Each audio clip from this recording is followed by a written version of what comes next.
18 जनवरी को आज हिंदी भाषा के मशहूर कवि और लेखक हरिवंश राय बच्चन की 21वीं पुण्यतिथि है। उनका जन्म 1907 को इलाहाबाद के नजदीक प्रतापगढ़ जिले के एक छोटे से गांव पट्टी में हुआ। घर में प्यार से उन्हें बच्चन कहकर पुकारा जाता था।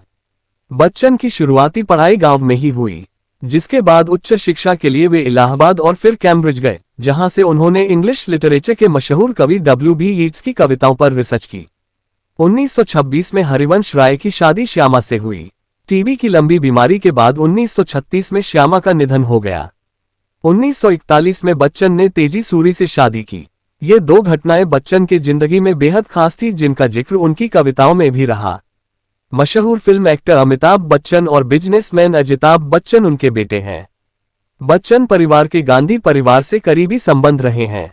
हरिवंश जी की पत्नी तेजी और इंदिरा गांधी की दोस्ती तब से थी जब इंदिरा गांधी की शादी भी नहीं हुई थी।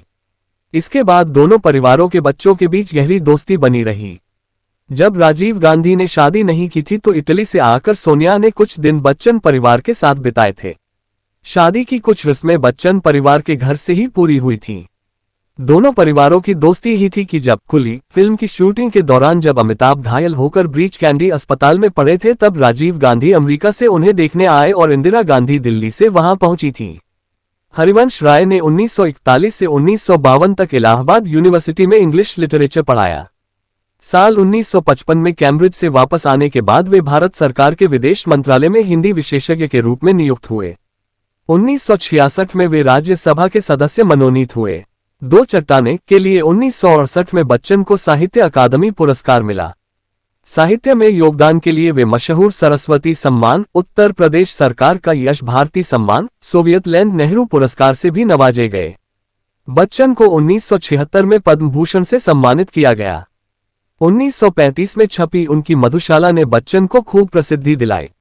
आज भी मधुशाला पाठकों के बीच काफी लोकप्रिय है। 4 खंडों में प्रकाशित बच्चन की आत्मकथा क्या भूलूं क्या याद करूं, नील का निर्माण फिर, बसेरे से दूर और दशद्वार से सोपान तक हिंदी साहित्य जगत की अमूल्य निधि मानी जाती है।